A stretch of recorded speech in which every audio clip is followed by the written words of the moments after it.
নির্দিষ্ট করো তোমার লক্ষ্য, একটি বিশাল বড় লক্ষ্য। কল্পনা করো দেখি কতটা বেশি তুমি কল্পনা করতে পারো। হয়েছে দেখা তোমার? দেখেছ এক সোনালী ভবিষ্যৎ? শোনো বন্ধু, জীবন বড় দুঃখময়।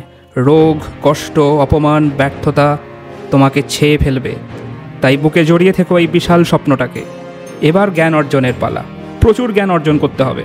এই স্বপ্নটাকে সফল করতে পারবে তখনই। শুধু জ্ঞান অর্জনই যথেষ্ট নয়, এর পাশাপাশি চাই অক্লান্ত পরিশ্রম।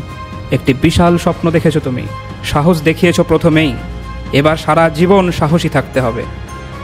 জ্ঞান অর্জনের সাহস দেখাও, কঠোর পরিশ্রমের সাহস দেখাও। একবার নয়, রোজ, প্রত্যেক দিন জ্ঞান অর্জন, প্রত্যেক দিন কঠোর পরিশ্রম।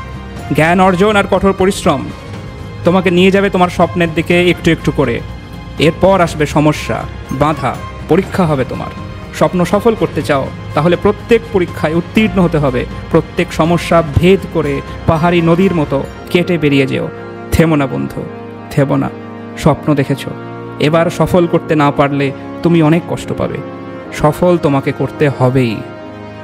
যখন এই অদম্য অপরাজেয় ইচ্ছা শক্তি নিয়ে মৃত্যুকে পর্যন্ত ভয় না করে এগিয়ে যাবে, তখন হবে তোমার স্বপ্ন সফল।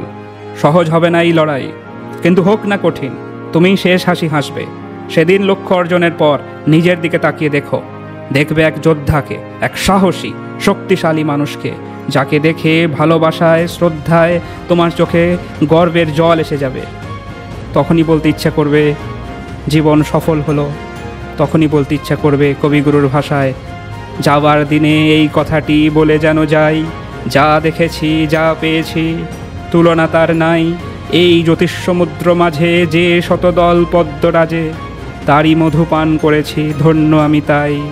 যাবার দিনে এই কথাটি জানিয়ে যেন যাই, যা দেখেছি, যা পেয়েছি, তুলনা তার নাই।